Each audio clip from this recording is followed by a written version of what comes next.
That was an interesting journey. Not many people know that New Zealand actually has a thriving space industry, and the only way that we could catch up and get to America on time was by hopping onto a rocket which flew us all the way around the world again, and then landed in California at Vandenberg Air Force Base down near Lompoc. Here we are, California, home of more than 80% of the American wine industry, and we are drinking some Merlot today.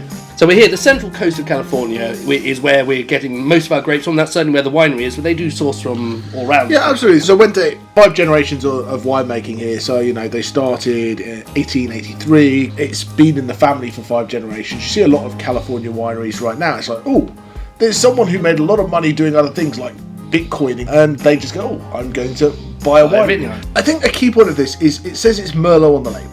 Yes, which means, and it says here, varieties Merlot, but that's not technically 100% true, is it? No, it's 86% true. 86% true. All it has to be a single varietal wine is 85%. That's all you need to put on the label. But this does have a few other little bits and pieces lurking in there. It does, a little Malbec, a little Petit Verdot, some Mourvedre, a little bit of Syrah. What do you have with the joy of doing these blends is when you get your Merlot in and you say, hey, I want to add some more aromatics or a bit more acidity or a little bit more body or a little bit more perfume.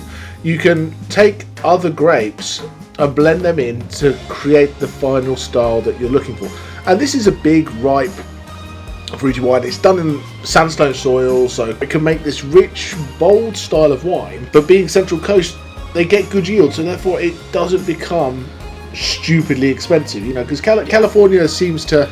Yes, the wines can be a little bit punchy. I think when you compare this to an entry-level Merlot of the type that one would find in a pub or supermarket, this has got so much more complexity, and part of it is just that little, maybe if we put 1% of Petit Verdot in there, it really gives that more perfumed nose, and it stands out as being something with a lot of character. Wente make wines across the entire range. They make some entry-level, drinkable wines, and then they have great single vineyard projects and really high-end stuff as well. But they've still got these massively skilled winemakers, state-of-the-art facilities that make the $300-400 wines that these wines are going through. So you get some really good value for money.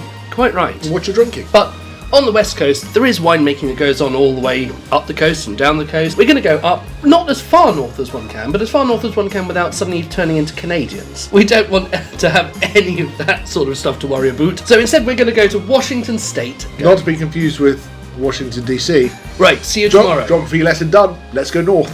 See you tomorrow. Bye. Bye.